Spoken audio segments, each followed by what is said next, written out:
দাঁড়াও দাঁড়াও, তোমাদের সবার প্রশ্নের উত্তর দেবো যে দিদি নাম্বার ওয়ানে অডিশন দিতে গিয়ে আমাকে কি কি জিজ্ঞেস করা হলো। এর আগেও কিন্তু আমি একবার অডিশন দিয়েছিলাম আমাদের জলপাইগুড়িতে, এটা নিয়ে আমার সেকেন্ড টাইম, তাই একটু হলেও অভিজ্ঞতা রয়েছে।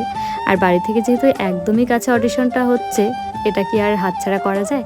তো এখানে আসার পর কিন্তু প্রথমে ফর্মটা নিয়ে নিচ্ছিলাম। আর দিদি নাম্বার ওয়ান অডিশন দিতে শুধুমাত্র 1 কপি পাসপোর্ট সাইজের ছবি লাগে, তাছাড়া আর কিন্তু কিচ্ছু লাগে না। ওখানে একটা মানে অপশন থাকে যে তুমি নিজেকে দিদি নাম্বার ওয়ান কেন মনে করো, তো সেই কথাটা কিন্তু খুব সুন্দর করে লিখে দিতে হবে। তো সেই কথাটা আমিও অনেক সুন্দর করে লিখেছিলাম।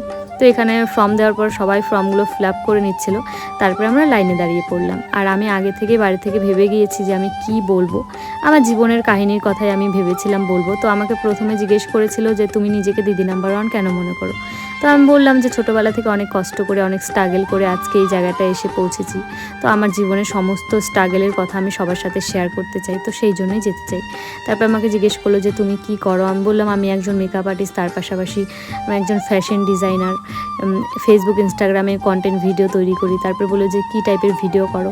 তারপরে আমি বললাম যে আমার চুলটা তো অনেকটাই লম্বা। ওনারা আবার আমার চুলটা তাকিয়ে দেখলো যে আমার অনেক প্রমোশনের অফারগুলো আসে, তো সেগুলোই আমি আপলোড করি।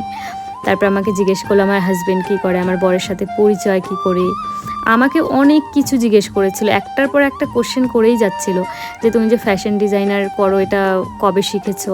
তারপর বললাম আমি যে কারো কাছ থেকে শিখিনি, সবটা আমার নিজের থেকেই, আমি নিজের থেকেই নানান ধরনের ড্রেস বানাই। তারপরে আমাকে বললো যে থার্ড রাউন্ডের নাম কি, আমি বললাম যে, বললো থার্ড রাউন্ডে কি খেলা হয়। ওটাতে আমি একটু ঘাবড়ে গিয়েছিলাম, পরে যদিও আমি অ্যান্সার দিয়েছিলাম। আমি সমস্ত অ্যান্সারগুলো দিয়েছি, এখন জানি না সিলেক্ট হবো কি না। একটু ভয় নার্ভাস ছিলাম, কিন্তু সমস্ত অ্যান্সারগুলো দিতে পেরেছি। তবে আমাকে এই কথাটা জিজ্ঞেস করলে আমার খুব ভালো লাগতো। অনেকেই জিজ্ঞেস করেছে যে তোমার জীবনে স্ট্রাগল করে যে এই জায়গায় পৌঁছেছো তো তার গল্প বলো। তো এই কথাটা যদি আমাকে বলতো, আমি খুব সুন্দর করে বাড়ি থেকে ভেবে গিয়েছিলাম যে আমার জীবনের স্ট্রাগলের কথা বলতাম, কিন্তু আমাকে এই কথাটা জিজ্ঞেস করেনি। তবে আমি সব প্রশ্নের উত্তর দিয়েছি।